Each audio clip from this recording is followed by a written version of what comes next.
Mic check, 1, 2. Are we recording? Hi, I'm Michelle Bernstein, an award-winning chef, restaurateur, and mom. I have a lot on my plate, including my psoriatic arthritis symptoms. That's why I was prescribed Cosentyx. It helps me move better. Cosentyx secukinumab is prescribed for people 2 years of age and older with active psoriatic arthritis. Don't use if you're allergic to Cosentyx. Before starting, get checked for tuberculosis. An increased risk of infections and lowered ability to fight them may occur, like tuberculosis or other serious bacterial, fungal, or viral infections. Some are fatal. Tell your doctor if you have an infection or symptoms like fevers, sweats, chills, muscle aches, or cough, had a vaccine or plan to, or if inflammatory bowel disease symptoms develop or worsen. Serious allergic reactions and severe eczema-like skin reactions may occur. Learn more at 1-844-COSENTYX or Cosentyx.com. Ask your rheumatologist about Cosentyx.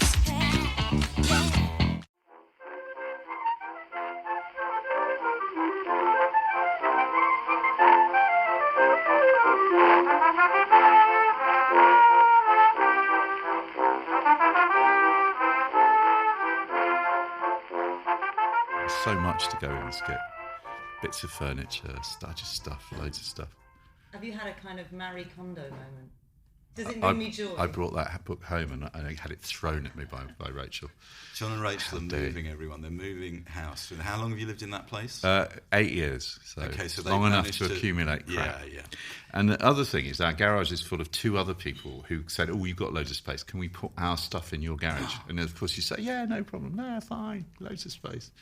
One of them's moved, left the village, and they said, well, can you not just sort of sort it out? Well, the answer is yes, but it's probably going to cost me money to do that. Sarra, you're in a constant battle with books arriving. I see you tweet photographs of of 2 bags that arrive every day. It's just... I know. I'm just worried the joys are just going to give way. I live in a badly converted flat and I just, the creaking every now and again. It's... Because I sort of review books, and sometimes you get like 3 copies of one book. You get an early proof, you get the proof, and then you get the finished copy. Yeah. There must be a more sensible way of doing it, don't you think? Well, I suppose it would be NetGalley and e-readers, but I'm not of an age now where I just can't read on screen. It's one of the laws of this that I inevitably, whenever I do a clear out of things that I've been very kindly sent, as soon as I get rid of a book, the next day it will appear on a short list or a friend of mine will recommend it to me. Do you sell or donate? Donate. I do actually, I'm not just saying that. You're looking at me as if to say, well, you have to say that because this is being recorded. What I found when I just cannot go into Oxfam Books with another thing, I put a big box out on the garden wall. It's Muswell Hill, and big readers.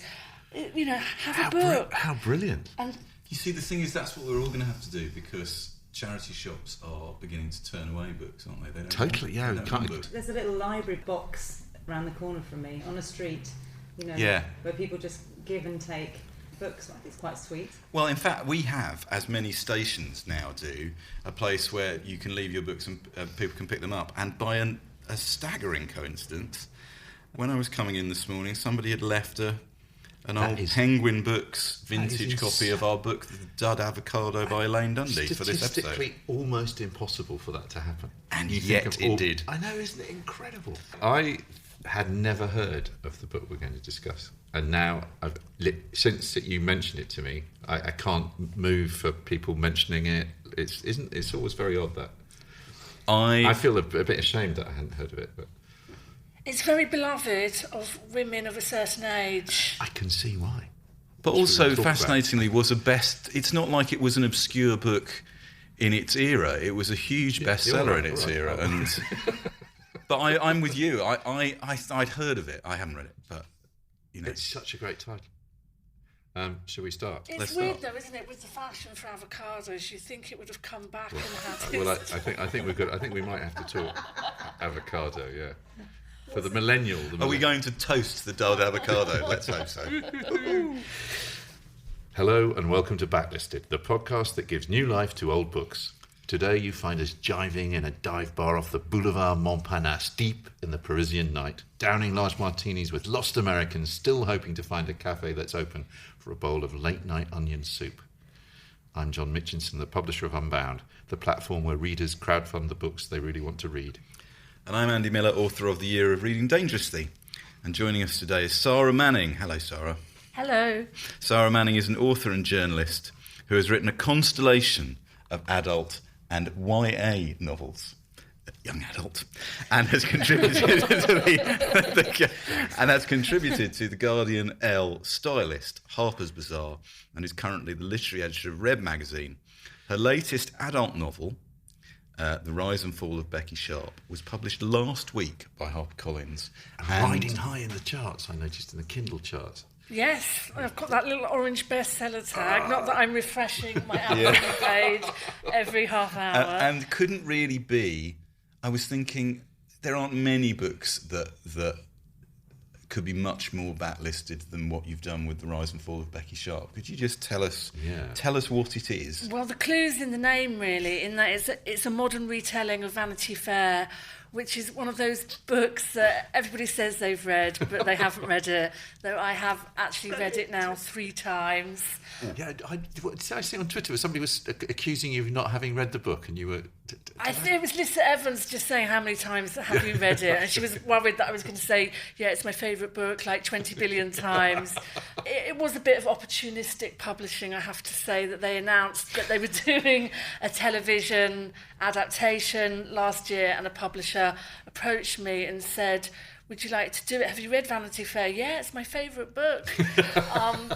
As I first read it at university, it wasn't even a set text, but I was in love with this very well-read boy. So I just positioned myself with a copy of Vanity Fair when he was likely to pass. Very Elaine Dundy, if I may say so. Very Elaine Dundy. That in the CCS common room. Sarah and I were at the same university at approximately the same time. Really? Yeah. Yes. Amazing. So anyway, we keep interrupting you. So it's a modern retelling of Vanity Fair, and it's very modern. It kind of starts when Becky Sharp and Amelia Sedley leave the Big Brother house, and there's kind of Instagram influencers. The Crawleys are like an acting dynasty. Matilda Crawley is kind of... She's not Maggie Smith, because that would be libelous. But, she's of that ilk. And then you can't give me a character called George Osborne and not expect me to make him a Conservative MP. Brilliant. Although we then had to change his name to the more Thackerayan George Wiley, so I didn't get sued. Lord Steyn is like a media mogul. It's very much a faithful retelling of Vanity Fair, in that if you sort of put my copy over the original, kind of all the beats are hit, but it's very much a sort of satire of sort of modern manners and celebrity. And in terms of writing it, presumably because, as you say, the story beats are all there, so you're not having to reinvent the wheel. Was it fun to try and think your way through what you were going to do, or was it scarier than that? Well, I had 7 weeks to write it, so that was was quite like, scary. oh my God. So I had 2 weeks of just sheer sort of panic and like, what can I do? And I'm just write commercial women's fiction and I can't rewrite a classic. And actually I swim a lot and I sort of do all my best work in the pool, and I actually thought I'm going to have a swim, and I actually sort of said to the receptionist at the gym, oh, I'm just in terrible trouble, I'm going to have a swim, and if I don't have my epiphany, I'm just going to have to call my editor and say, I can't do it. And as I was sort of doing my laps, I just sort of thought about Thackeray, and kind of, when you read Vanity Fair, you can just tell that this is a man who is just enjoying himself immensely. Yeah. And kind of once I thought, what would Thackeray do? I just really enjoyed myself so much and just kind of cackled all the way through writing it. There's sort of my favourite bit actually is one of the many Crawleys, so they're all actors now. It's Pitt Younger. He's the one Crawley that isn't a successful actor, but has found himself in an Allo Allo style sitcom, which of course I had to call Good Moaning. And it's just things like that. And towards the end of the book, it was when Time's Up and Me Too were happening, and I took the opportunity to kind of make Amelia Sedley woke. So it was just a joy to write, actually. Brilliant. Such fun. God, sounds great. Has anyone read it who hasn't read Vanity Fair? Lots, because I come from a commercial women's fiction background. So there have been some reviews saying it's a pitch perfect retelling of Vanity Fair, but it doesn't have the heart of like your other books. There is a whole thing in commercial women's fiction, you know, you've got to make the heroine likeable, but relatable. But famously, it's a novel without a hero, as Thackeray said. So there was a lot with my editor saying, can you warm her up a bit? And could she just do something really nice out of the goodness of her heart? No. Although my Becky isn't responsible for anybody's death. You know, Spoiler alert. Well, we're here to talk with Sarra about The Dud Avocado by Elaine Dundy, first published in the UK by Galance in 1958 and an immediate bestseller. But before we flaneur our way down the Champs-Élysées with Sarra, we're delighted to welcome back our sponsor, Spoke, the sharp online menswear company. Spoke design men's trousers and now also shorts and polo shirts with a difference. They fit you and not the other way round. With their online fit finder, enter a few simple details and in under a minute you'll have a perfect fit. You can choose from almost 200 size combinations. Spoke obsess over every detail, the fabric, the lining, the fasteners. Ordering from Spoke is like going to your own tailor without the hassle or expense. You get sharp, personalised design delivered in just 2 working days. Why am I telling you this? Because as a backlisted listener, if you go to www.spoke-london.com and place an order, you'll get £20 off your first order. Just use the code BACKLISTED20. Terms and conditions inevitably apply. But first, from stylish hose to stylish prose. Andy, what have you been reading this week? Showing your usual flair, John. Yes. So I'm going to talk for 3 minutes on the subject of the novel Daniel Deronda by George Eliot. All 880 pages of it. So I started reading Daniel Deronda 5 years ago, and I got to about page 360. It's 880 pages long in my Penguin Classic Edition, and I gave up. Or rather, I didn't give up because I never give up, but I put it to one side because it was proving quite chewy. And I thought, well, I'll come back to that. And then what happened is what always happens if you do that. Of course, then I didn't go back to it, and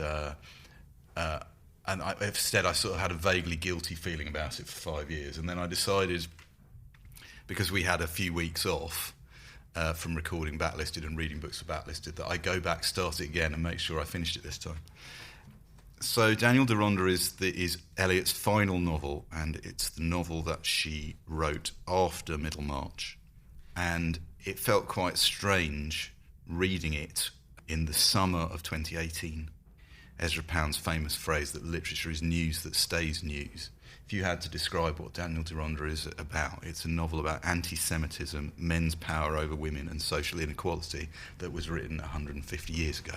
Not a bad trick to pull off. Good line. But I've also been reading this year In Search of Lost Time by Proust. And you could also say that that's a very long novel about anti-Semitism, men's power over women, women's power over men, and social inequality. And it made me think, actually, that Ezra Pound thing, Ezra Pound, who himself knew a thing or two about anti-Semitism.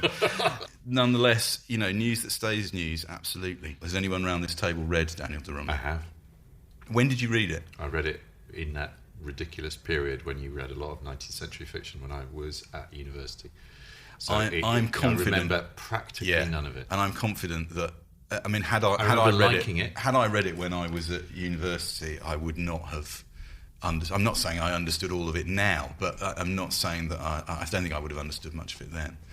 It does a very strange thing, very forward thinking for the era, certainly, of being, it appears to be a novel about a young woman called Gwendolen Harleth, and then at the halfway point it turns into a novel about the Jewish community in Britain and the early philosophical points about the founding of the State of Israel, and she manages to bring those two seemingly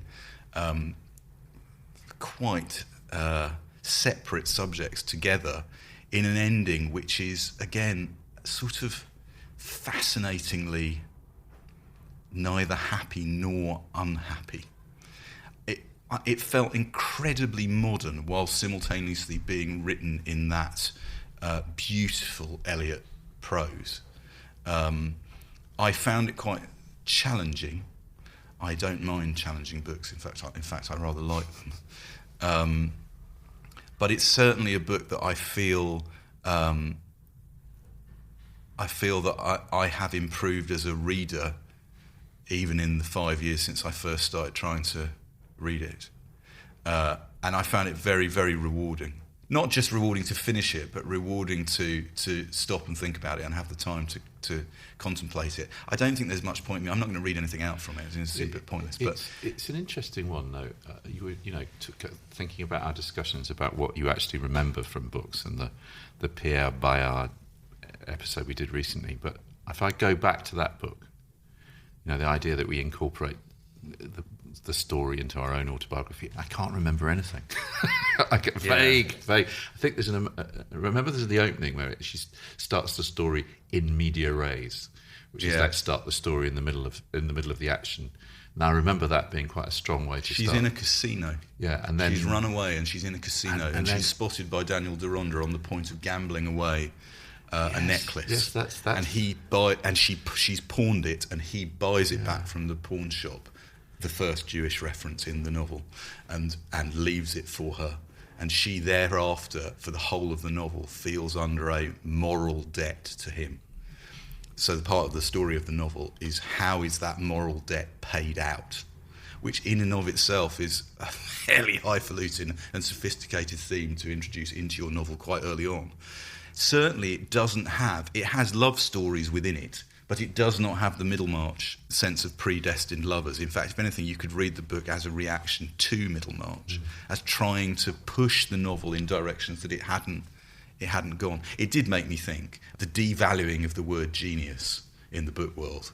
Yeah. But when you're talking about Elliot, you're dealing with someone who is palpable genius. I always say this in regard to Elliot. If you read Middlemarch or you read Elliot, you don't get on with it. Did you're not a genius, and she was. Out that marvellous sentence that is the epigraph to Normal People. Well, I hadn't clocked that, but yes, it's the epigraph to Sally Rooney's Normal People is taken from Daniel Deronda by George Eliot, and I think actually at whatever level it must, because I loved Normal People so much. Sentence. Yeah, it probably pushed me back book as well. Yeah, it pushed me back in that direction. I wanted to ask people whether they. So it took me 5 years on and off to finish. What is the book that it has taken you the longest to finish? I'm only on this earth for a short time, so I just feel like I've got a very low tolerance for books I'm not enjoying. So 50 pages, and I'm cutting you off. Having said that, every now and again, I think I'm going to do Anna Karenina. I'm going to do it this time. And then just the Russian names do for me every time. I just can't keep track. I love Anna Karenina. I just can't. I look at you with my most puppyish eyes and say, do it. Do it. Do it. Do it. I might do something like Daily Lit, where you sign up and they email. That's how I did... what's the Balzac one I did? Literally, they would just email you a chunk every morning, and while I'm sort of eating my Cheerios, I would do a bit of Balzac. Really? It's That's a really good way idea to kind of get through a classic that you kind of want to read, but, Do you follow the To the Lighthouse account on Twitter? No. Somebody is currently tweeting all of To the Lighthouse, like phrase by phrase, so you can read that if it, in a highly dissociative way. That can be, soaked up quite easily. I haven't got anything quite like the Daniel Deronda book that I'm sure. Actually, I think I have.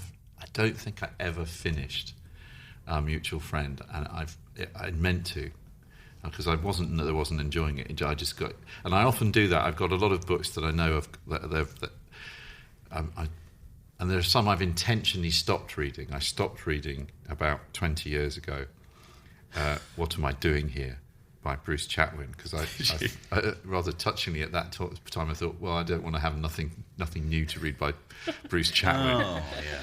And I stopped myself reading Muriel Sparks last year for the same reason. Because you felt you were binging on them. I felt I'd read too many too quickly, and then there wouldn't be any new ones to read. But actually, that's a sort of stupid thing to do. I'm going to ask you, because regular listeners might want to know, how are you going on now we're in September with... I'm on track. I'm on track. It's weird. You have that sort of early morning or middle of the night sort of terrors, dread, and you feel, I just can't deal with anything, and I can't bear to look at Instagram. It's making me feel sick.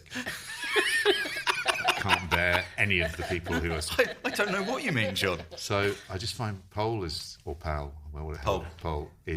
perfect thing. It's the perfect thing. Back in Nick's head, dealing with, stuff next, the war.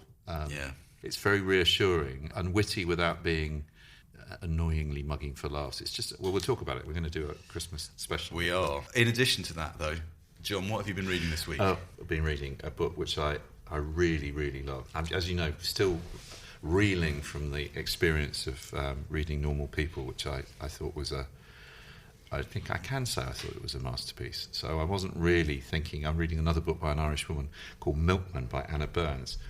And it's fatter than Normal People, and it has come with a lot of. It's her third novel, and I think Anna Burns' second book, or No Bones, her first book, was shortlisted for the Orange Prize. But I really loved this. It's very different. I mean, it couldn't be more different in a way. Sally Rooney has sort of taken and created two characters you absolutely care and invest in. It's sort of in its own way quite a traditional. Whereas this is much more experimental and different. It's all told from within the consciousness of a 18-year-old girl. It's set in late 70s Belfast in a Republican community, kind of closed, tight Republican community. And the narrator, the girl, basically the plot, such as there is in the book, is that she is connected with a sinister character called the Milkman, who interrupts her while she's walking along the street reading Ivanhoe. It's a very, very tense, closed community where nothing is as it seems. You don't know her name. She's known as Middle Sister. And she gets through it by reading, and she reads 19th century fiction because she doesn't like the 20th century. It's very, very funny. I'll read a tiny little passage from it just to give you the flavour of it. But the Milkman is this sinister character who is obviously a paramilitary. He also grooms young girls, and he comes and joins her on a run, and then she gets linked in the community's mind with him. It's a demanding read because you're in one head in that sort of Emma McBride way. It doesn't deliver its story in a straightforward way. But it's particularly about men controlling women. I'll give you the first sentence that give you an idea of the kind of it's very unique, original style. The day somebody McSomebody put a gun to my breast and called me a cat and threatened to shoot me was the same day the Milkman died. And the Milkman has been shot by paramilitaries. It's a really, really extraordinary book, I think, and fully deserves. It's on the Man Booker long list. It reminded me in some, how we liked Priest Daddy, the Patricia Lockwood. It's got a similar kind of originality about it. Anyway, I'll read just one little passage. First time I awoke, it was daylight, and I was in my bed, mentally conjugating the French verb être. I was running through the person's tenses and cases of it in my mind. Second time I awoke, I was still in bed, thinking, well, if that's the latest effect he's had on me with his sexual prowling, I don't know how I'm going to escape from him now. Third time I awoke, it was from a dream of Proust, or rather a nightmare of Proust, in which he turned out to be some reprehensible contemporary 1970s writer, passing himself off as a turn-of-the-century writer, which apparently was why he was being sued in court in the dream by, I think, me. At that point, I fell asleep, and then the final time I awoke, for I continued this waking and sleeping many times before waking up properly, I knew I'd turn a corner and was now on the mend. The reason I knew this was because of Fray Bentos. I was doing an elaborate Fray Bentos steak and kidney pie fantasy in my head. I'd got the tin out of the cupboard, took off the lid, put it in the oven. Then I set out a plate, knife, fork and mug of tea for myself. Even in bed, in my head, the aroma of that pie was making my mouth water. Thank God then, in the next second it was done. I got it out of the oven, fainting with anticipation. I was about to tuck in when my bedroom door burst open. It was wee sisters. Again, as one, they sprang into the room. It's a lot of that. It's a great achievement, I think, to keep you going through what is, it's not a short book, it's 350 pages, but very original. The story is, I've thought about it a lot since. I mean, it's a book that you absolutely go back to and want to read and reread. I mean, Ireland is obviously a great place for the literature, he said. Blindingly banal insight. But she's original in the way that Anne writes original, or that in a funny kind of way, even in the way that Roddy Doyle's original. It's a great book. I really, really recommend it. Thanks, John. Thanks, John, for talking about Milkman. That's fine, Andy. Now it's commercials. So the book we're here to talk about with Sarra is The Dud Avocado by Elaine Dundy, and we're also going to talk a bit about Elaine Dundy's follow-up novel, which is called The Old Man and Me. I think you can see them as a pair, and they can be understood in relation to one another. But we're going to talk first of all an avocado pear. I think we're going to talk. I'm so sorry. I think we're going to talk first about the Dud Avocado. Let me just read out the blurb from. I've got a Virago edition here, a Virago Modern Classic. This is to set the plot up for listeners who might not be familiar with the book. Sally J. Gorse is a woman with a mission. It's the 1950s. She's young and she's in Paris. Having dyed her hair pink and vowed to go native in a way not even the natives can manage, she's busy getting drunk, bedding men, losing money, losing jewellery, and losing God knows what. The Dud Avocado is the story of Sally J's rite of passage, a charming and hilarious novel that gained instant cult status on first publication and remains a timeless and inspiring portrait of a woman hell-bent on living. I can sort of see why I was first attracted to it, being the kind of girl, sort of when I was in my early 20s, of thinking I was living life, not in Paris though, but just going out for a night and ending up like in a car park in Zone 5 with somebody's knickers on my head in the morning. Well, then I ask, somewhat gingerly, do you remember where you were when you first read this book? Probably not, actually, just because I was going out so much. Okay, all right. But I can remember the last time I read it before I swatted up for the podcast, which fittingly enough was I went to Paris 7 years ago. It's like, what am I going to take to read? I'll take the Dud Avocado. Yeah, perfect. For the full kind of surround sound. You're lovely. HD ready effect, yeah. And it's very, it's the Paris of the 1950s. So there's lots.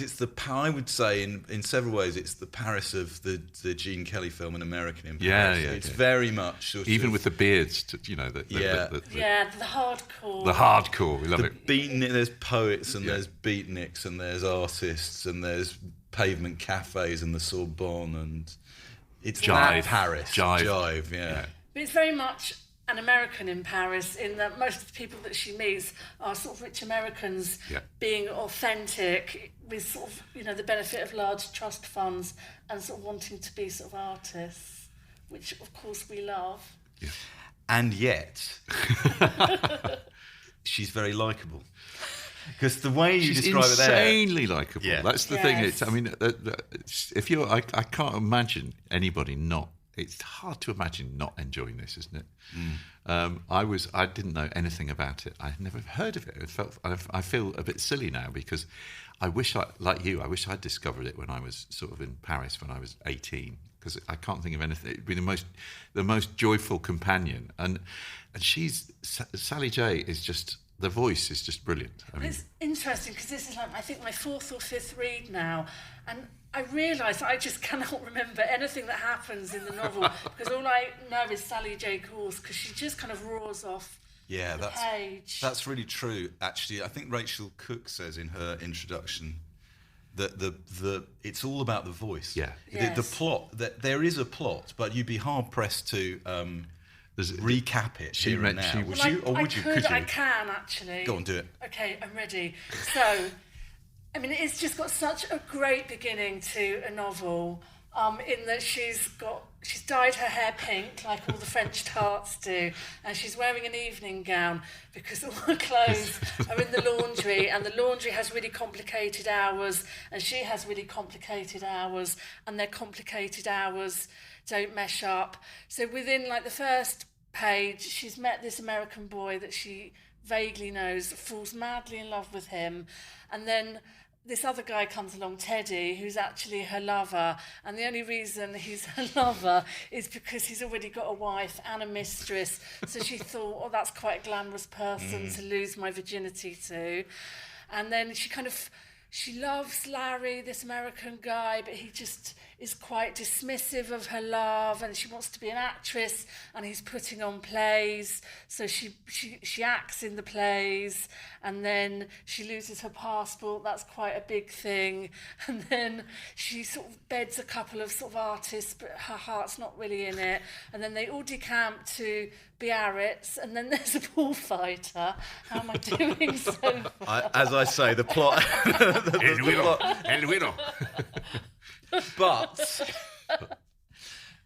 what makes it work is there's a sort of energy and sparkle in the true sense and wit to how she tells you the story, which is really distinctive. I mean, this book always gets compared to Breakfast at Tiffany's, doesn't it? And yet it's crackles more than Breakfast at Tiffany's does. Well, if Holly Golightly had actually written Breakfast at Tiffany's instead of Truman Capote, I think there's a links to the screwball heroines of the 1930s as well. And definitely, even to, she mentions screwball a lot. Anita Luce, it's just, I mean, the word is moxie. You know, she's got this incredible kind of incredible self-confidence, and yet it's also. There's that wonderful bit towards the end where she's basically trying to figure out what kind of person she is. And she says, my problem is I'm a complicated person. We think it's really funny, it's really joyous. But certainly this time reading it, and the bits that I picked out and I post-it noted that I really liked. There's something actually sort of quite tragic about it, and I just was thinking to myself, actually, in the Dud Avocado, just sort of the desperate drinking and the not wanting to be alone, and the Jean Rhys. Well, this is it. It's all the elements of a Jean Rhys novel, but there's just something. Even when she's tragic, she's kind of being funny. And so whereas Jean Rhys is just like, everything is awful, and now I'm just going to sort of drink myself into a stupor and maybe put my head in the oven, she's like, you know what, I'm just going to sort of dress up in a dirndl and with my pink hair, and I'm just going to sort of go out and get drunk and fall off my heels. Have you got a bit you could read us from the beginning of the book? Okay, well, the really controversial bit of the Dud Avocado, I mean, in our sort of modern ways where anything goes, it just seems very tame now. It was a huge kind of cause celeb at the time. So it's like page 20, and so she's met Larry and decided that she's in love with him, and she's sort of had a little altercation with Teddy, her married lover. And they're in a cafe near the Sorbonne at this point, aren't they? And he's saying, take it easy. Take it easy, he was saying. Everything's going to be all right. He took my hand away from my drink and held it gently in his own. By now, I was maybe drunk. I don't know, but in such a state of uncontrolled passion that the mere touch of his hand on mine charged through my body like 1,000 volts. You know how it is. Some people can hack and hack away at you and nothing happens at all. And then someone else just touches you lightly on the arm and it happens. Yes, I mean, that's what happened. I remember looking down at the table and seeing my fingers clinging and curling around his. I remember being quite aware of this, but at the same time, quite unable to stop myself. Then I put his hand up to my cheek and caressed his knuckles with my mouth. A split second suspended itself into infinity in the air while my heart pounded furiously, and I kept kissing and kissing his knuckles. And then it was over. So, interesting. So I'm reading from the Penguin Classic, which I think, I'm just going to tell you when it was printed, because this is actually sort of quite... So that was printed, my edition is 1961. Pre-Lady Chatterley. Yeah. So what actually happens in the Virago edition is the word came, because she just reached her crisis through the mere touch of a hand. And in Life Itself, her memoir, she does actually sort of talk about publishing the book with Gollancz and actually having lunch with Gollancz himself and turning up with, I think it's a biography, Dylan Thomas's wife, Caitlin Thomas, her biography, and said, well, look, she says orgasm, why can't I? And Golance is just, no, it's very unseemly. So...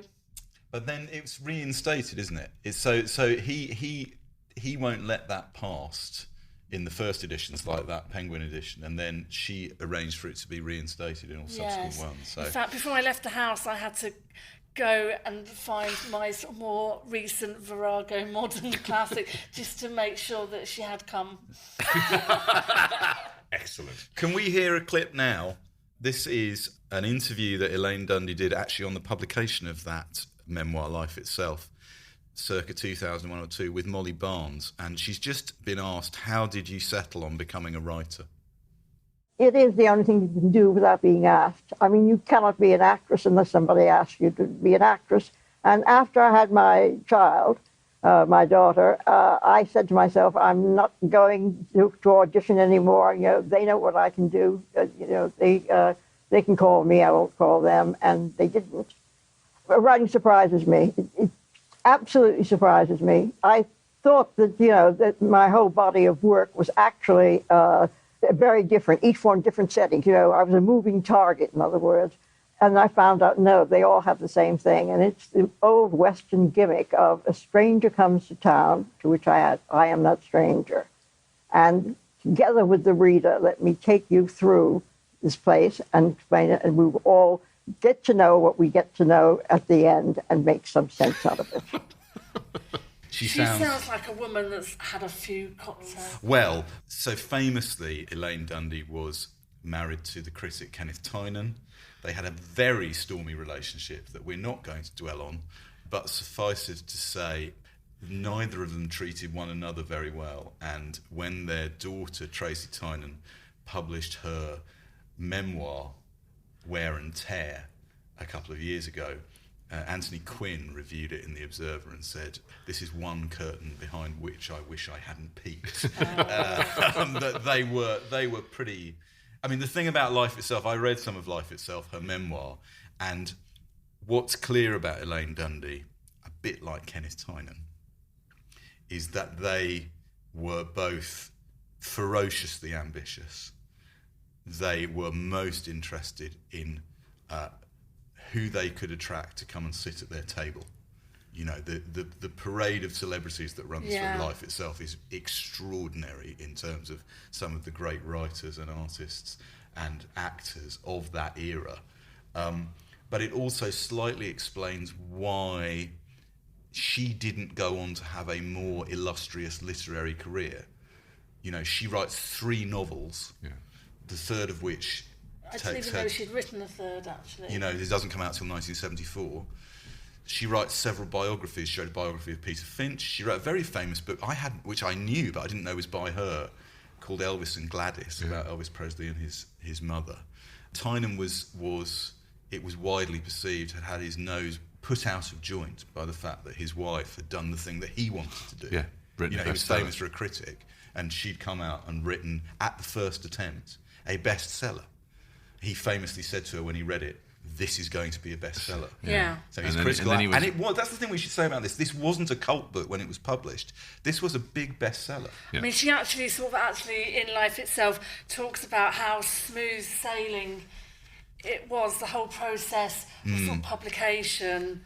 But it's interesting to me. I know that you don't want to sort of dwell on Kenneth Tynan, but with the Dud Avocado, I did sort of read it a bit as, men explaining things to her. Yes. But there's also a real undercurrent of rage, but just also sort of like a real sort of world weariness to her. Because a lot of the things that men are explaining to her is herself. So it's all, let me tell you about yourself, Sally J. Yeah. There's just this one scene where she's actually... breaking up with her married lover, or sort of trying to. He doesn't take it very well when she wants to sort of dump him, and sort of in the end they have a big argument and he calls her a slut and tells her to get out. And there's just this, she just says, I reflected wearily that it was not easy to be a woman in these stirring times. I said it then and I say it now, it just isn't our century. And there's just a lot of things like that, and having sort of read Life Itself, which I hadn't before, and then sort of going back to read sort of the Dud Avocado, it was just sort of very sort of interesting to me that I think I can sort of see the cracks in her marriage. There's another bit here, a very short bit, about dinner parties, quite late in the book, where she's talking about the challenges, what were the rules of hosting dinner parties. She says, the amount of jumping up and down required on the part of both hosts and guests to get the meal assembled and in eating order kept my stomach in a constant turmoil. It had rather the same effect on the conversation, which settled down only after the last dish had been cleared away and we women were busy at the sink washing up. For the female guest, the washing up was then followed by a sort of homage to the household gods, rites which involved unqualified and highly vocal admiration of everything in sight. After that, we were allowed to listen to the menfolk for a while, and after that, it was bedtime. But that is the grit in the book, I think. I agree with you, Sarah. The idea that she's constantly, how can I express my freedom within the constraints of what men are expecting of me at this time and what society is expecting of me at this time. It's interesting. I mean, again, we're not dwelling on Tynan, but he came home and famously threw it out the window, saying, when I married you, you were an actress, not a writer. And then the next day, he relented and said, there's love on every page, and he bound a nice copy for her. And the other thing I loved about it was that Gullance, when she hated the title, he said it sounded like a cookbook. I love this. He said it needed a subtitle, La Vie Amoureuse of Sally J in Paris. It's such a publisher thing to do. It's basically, you haven't got confidence in this. We have to tell people that it's like the arguments over a chick lit cover. We need to make them know. Do you know what the compromise they reached was? This is brilliant, isn't it? So it's on the front cover, his subtitle, but it's not inside the book. Inside the book, it says, the subtitle on the cover was the decision of us, the publisher, and not the author. So The Old Man and Me is the novel that she published 6 years after The Dud Avocado. I hadn't read either of these books before, and I have to say, I really like The Dud Avocado. It's a very unusual moment on Backlist. We almost never do this. I really like The Dud Avocado. I preferred The Old Man and Me, and I'm happy to say that there are personal reasons for that, one of which is it's set in London in the early 1960s. What I found so fascinating about it was I'm used to reading London novels of that era by British people, usually men. So to read a swinging London, quote-unquote, novel by a woman who not only that doesn't really like swinging London, as in incredibly rude about most of the things that were happening in Britain at that time, I found incredibly funny. It's also a very black comedy. All the stuff that I think is held back in The Dud Avocado is pushed up to the surface. It's got a plot. It's got a plot as well. It's got a proper 3-act structure to it. I disagree. I think we're going to have a heated debate now. Good. Because I like The Old Man and Me, and it does have a plot in that there's this American girl called Honey Flood who's come over to London to meet this guy called C.D. McKay, who basically was married to her stepmother, and when her stepmother died, he inherited her fortune, which was actually Honey Flood's fortune, and she's going to basically kill him and get her money. And she's not fussy how she does it. She thinks she might bed him to death. Then she thinks that she might poison him. So that is a plot. There's lots of things going on there, and I did sort of like the Becky Sharp aspect. She said when she was writing it, she wanted to create the fashion for the angry young man in literature, British literature at that time, Jimmy Porter. What you've got here is an anti-heroine who is constantly testing your patience. I really like that. Well, I see The Dud Avocado as kind of the debut album where you just think you might never get a chance, so you just throw everything at it. It just sings. There's just a sort of beauty to it. Sally J. Gorse is just one of those characters that you don't meet very often, and I think it's why so many sort of people love it. Whereas with The Old Man and Me, I love 60s. Difficult second album. Exactly. I love 60s swinging London as much as the next girl, but I did find Paris in the 50s. I found it woolly, Andy. I just found there were bits where people were saying clever things to each other at parties, And Sarra, I was I'm just saying, tuning out. Doris Lessing said it's as full of rye charm as the Dud Avocado. Well, I don't like Doris Lessing. Gore Vidal said it's a witty black comedy of manners, a sort of hipster Daisy Miller. Well, John Davenport in The Observer said of the Dud Avocado, it's rich, invigorating and deceptively simple to the taste. One falls for Sally J from a great height. And Groucho Marx said about that, I'm coming out Dud Avocado, largely because I haven't read The Old Man and Me, but I'm just instinctively coming out. I had to tell someone, and it might as well be you, since you're the author, how much I enjoyed the Dud Avocado. It made me laugh, scream and guffaw, which incidentally is a great name for a law firm. Was it Hemingway who said you found your voice because he said, it took me a long time because I never listened to anybody, whereas the diary section has some of the funniest writing I think I've read for a long time. May the 11th, Saturday, still raining. Larry and Missy just don't appear anymore, except occasionally for meals. Here is the story of Bax's life. He was born in Canada. He was raised in Canada. He went to Toronto University and has never been out of Canada before. He doesn't know what he wants to do, but would like it to be something artistic. It's just... She's just so great at writing people. Just that real knack of within a couple of lines, she can just sketch out somebody and you know exactly who they are. There's a great bit when she has her first real relationship with a painter called Jim, who thinks she's terribly sophisticated. And she says, the trouble was, of course, and she's kind of bored by him and ends up leaving him. But she says, the trouble was, of course, that what Jim really ideally needed at that point was some nice, simple, outdoor bohemian girl, brown-haired, with rain in it. As I said, I don't know what he saw in me, but then I don't know what on earth I saw in him either, for that matter.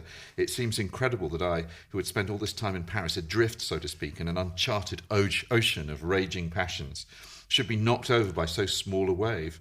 And yet he was, I suppose, my first real relationship. The disagreement we always had, quarrel would be too strong a word, was about my refusing to go and live with him, move in with him under his roof.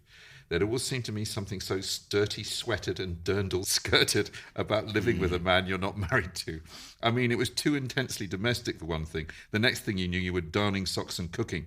And to be quite honest, there were some phone calls I wouldn't have wanted to take with him in the room, and some that, frankly, I couldn't. It's just great. I just think with the Dud Avocado, it is just that tragedy comedy. It's light and shade, and I just will always sort of love a novel and cheer for a novel where it's just somebody trying to figure out who the hell they are. I mean, it reminded me a bit of kind of Catcher in the Rye, just that whole sort of thing about phonies. I can see that. And kind of everybody's kind of obsessed with people being authentic, and she is the precursor. I know it gets trotted out in the reviews I've read, but she is the precursor to Carrie Bradshaw and possibly even Bridget Jones in terms of that kind of. I mean, I think she's much more joyous than either of those two characters. She's younger as well. Yeah. I mean, it does remind me so much of, sort of my early 20s, just being that girl that in the end, thank God, you sort of grow out of, when you lock yourself out of your house regularly, there's just... Yeah, I mean, she's hopeless, like a Jean Rhys heroine, in that sense of being undone by alcohol and forming kind of liaisons that she's not really getting much out of. But and just making really bad decisions, and I like that. Let's hear a clip now of Elaine Dundy talking about what it was like to be in Paris and London in the 50s and 60s. How did I get to England? Went to Paris. Went to Paris as an actress. I thought I can get work there because there were some Americans there doing lots of films. This is post-war. Post-war was the 50s was an absolutely wonderful, wonderful time. We'd won the war. We were alive. And there was an explosion of culture. Okay, went to Paris. Then I thought, it's hard. I speak French well, but I can't get away with it. And England, let's face it, speaks English. And so I better see what I can do over there. So I went over there. I was in a poetry reading on the BBC. All of this led to my meeting Kenneth Tynan. Well, he opened the door for me, and I walked through. To be in London, they had particularly won the war because they stood alone for a while, if you remember. And it was an explosion of culture. And the point was that everyone wanted to meet him. I mean, Ava Gardner would call and say, I'm here because I'm doing Magambo, but we've got a break and I've come to England. Can I come over? That just kept happening. Yeah, if you like a name to be dropped from a great height, then Life Itself is the book for you. I'd like to say something else about The Old Man and Me, and I was sort of like to say to listeners, I think the two books are worth reading together, because in a sense, The Old Man and Me is like the evil twin of the Dud Avocado. It's like the Dud Avocado from the darkest timeline. Something bad has happened to what we could call the Elaine Dundy heroine, as we would call the Jean Rhys heroine, in the 5 or 6 years between these two books. And we kind of know now what it was. I'd just like to read a little bit. This is from The Old Man and Me. This is quite near the end. And I thought this was just a tremendous piece of writing. She and her lover, CD, a.k.a. Cyril Connolly, are, well, here we go. They're in pretty bad shape. We were in pretty bad shape by then, both CD and I. I was smoking the roof off my mouth. I had lost 15 pounds and any interest in food. I ate about every other day. On the other hand, I was drinking a great deal. Drink had become important to me. It kept me going for long stretches at a time, although in the end, passing out around every 3 nights as I did, it tired me dreadfully, so that I was sleeping well into most afternoons. Actually, I kept myself going on a blend of nicotine, caffeine, alcohol, barbiturates, stimulants, and a modest use of narcotics, only 4 or 5 puffs per evening on the communal marijuana stick, never more than 1 spoonful of hashish jam at a time. After a while, I was able to balance one stimulant or sedative against another, rather like Alice nibbling on the 2 sides of the mushroom that made her grow or shrink, with such deftness that by a dash of this, a few grains of that, and a puff of the other, I could play the most indescribably delicate airs on my psyche. Heard melodies are sweet, but those unheard. I cry now at their memory, blurred though they be. Sometimes I would arrange my pills neatly on my bureau top. Dexedrine, Dexamyl, Drinamyl, Benzedrine, Librium, Seconal, Vegenin, etc., etc. Anything I could get my hands on in neat rows, spansules to the front in their pretty 2-tone capsule jackets, deep green and white, or plum and bright blue, the tiny pill grains of contrasting colours sparkling through the transparent celluloid. Then the shorties, those heart-shaped happy pills of soft musty mauve, pale blue or apple green, with that faint incision down their middles, a scattering of the stark white bennies, and finally the vitamin pills, vitamin C forte, just for the hell of it, tailored in chic yellow and brown costumes, and looking at them, I would feel within them, or rather with them within me, the possibilities of a whole symphony. First movement, gulp, Dexedrine, allegro. Second movement, slurp, gin and tonic, andante, spansual, poof, minuet. Third movement, Benzedrine, scherzo, rondo and collapse. Ah, that scherzoid rag. Or how about going along with those programme notes of Beethoven's Sixth? Awakening of serene impressions on arriving in the country, a soupçon of hashish jam. Seen by the brook, a touch of Drinamyl. A merry gathering of peasant folk, a couple of scotches. Thunderstorm, a couple of 100 more. Glad and thankful feelings after the storm, a Milltown and a Seconal. I don't know. Something like that. And that paragraph is, first of all, that is a real tour de force, that paragraph, but also capping it with the, I don't know, something like that. You see, for me, that's the writer of the Dud Avocado, but she's turned it all up a notch. But that, I think, for me, though, The Old Man and Me is just a novel without hope. That what, you know, we know what she wants. I like it. But just, the Dud Avocado is just somebody on the cusp, and you just root for her. Mm-hmm. I mean, ironically, from the woman that wrote sort of Vanity Fair, rewrote Vanity Fair, and was sort of really adamant that I wasn't going to sort of warm Becky Sharp up. I don't root for Honey Flood in the way that Sally J. Gorse is just, you know, my girl. Yeah. And you just want her to be all right. Whereas with Honey Flood, I don't want to sort of give away the ending, but even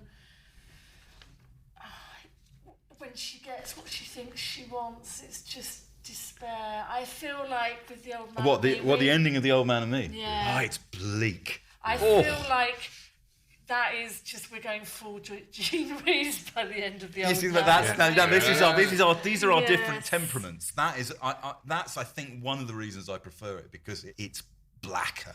Things have curdled. But then that sounds like you have to choose one or the other. I don't think you do have to choose one or the other. I'm fascinated that The Old Man and Me was not a commercial success.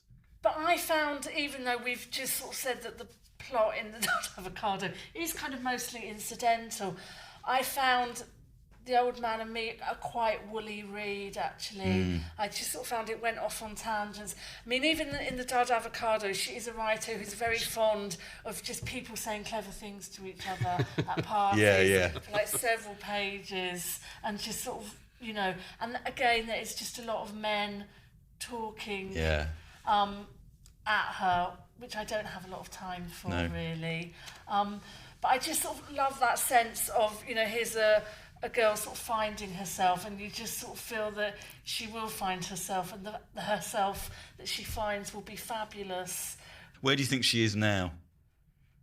Sally J. If Sally she's still J. here, where is she? What did she do? She's got several rich. Every husband was richer than the last. Because there's no way Max she's ramaged. in Malibu, you know, she's a bit sort of decrepit, but she looks fantastic in a Poochie caftan. And she's saying to Jorge, the pool boy, I'll teach you to tango if you can make me laugh again. There's so many gorgeous details in it. When she goes to see her friend Judy, she's always pacing around in the room. But there's that brilliant bit where she says that she's pacing around and she's going, they're corrupt. I kept saying to myself over and over again as I paced around the room. It was the first time I'd ever used that word about people I actually knew. And again, the idea that I could take a moral stand, or rather that I couldn't avoid taking one, filled me with the same confusion it had that morning.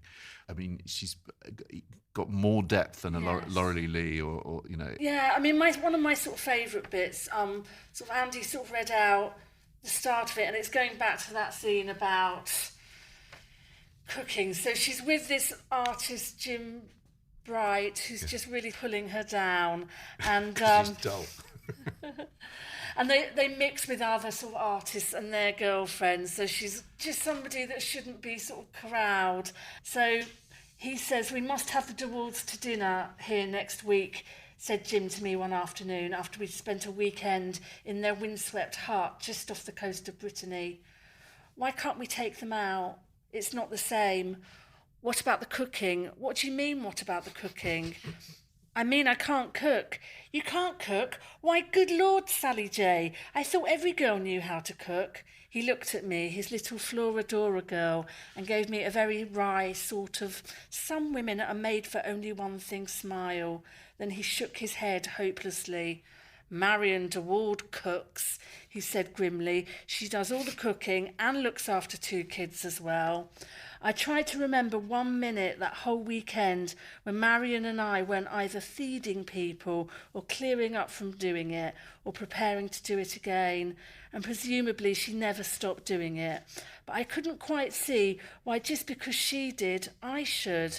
I mean, here I was, practically fresh out of the egg.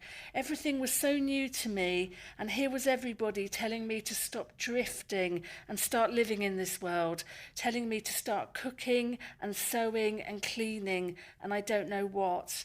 And that to me is just the crux of Sally J. Course and the Dud Avocado, that she's just this free, restless, chaotic spirit, and just all the men that she meets just kind of want to put her on the straight and narrow. She's got you know what the thing about the Dud Avocado is, it's really got that life force, hasn't it? It's got, in the same way, the comparison with Catcher in the Rye is a good one. Yeah. Because it's got that same, that adolescent need to be right, you know, that kind of forcing your way on because you have the energy and the will to express yourself. Well, it's interesting, this book keeps getting reprinted and reprinted. It's a classic, isn't it? I mean, to me, sort of The Old Man and Me, I'd had it on my shelf for ages, and this was the thing that made me it will never be a reread, whereas you know, the Dud Avocado, I just keep coming back to it. All I want to say, my final word on The Old Man and Me is, I can see that if you read and loved the Dud Avocado, you might not read and love this, but if on the other hand you read and loved Absolute Beginners or The Low Life, or Capital by Maureen Duffy, you should read The Old Man and Me, because it's a book about London from a perspective that very rarely gets written about. I think that we've got to, unfortunately, say au revoir to Sally J. Gorse. I do feel that it's a friend for life thing, isn't it? You find characters like that and you think, I will go back to this book. I can't imagine anything more fun to read in Paris. So anyway, Brexit. Anyway. This is why you prefer the old. Yeah. rough. Yeah, because that's what Britain's going to be like. Just 6 months from now. Brown, rancid. Oh, man. Anyway, that's all we have time for. Huge thanks to Sarra, to our producer Nikki Birch, to Unbound, and to our leg-enhancing sponsor Spoke. You can download all 74 backlisteds, plus follow up all the links, clips and suggestions for further reading on our website, backlisted.fm, and of course you can still contact us on Twitter, Facebook and Boundless. We hope you've enjoyed it as much as we all have. If so, please consider leaving a review with stars if you feel so moved on iTunes or whichever platform from which you obtain your oral pleasure. Well, thank you all, folks. We'll be back in a fortnight. Until then, it's Cymotic.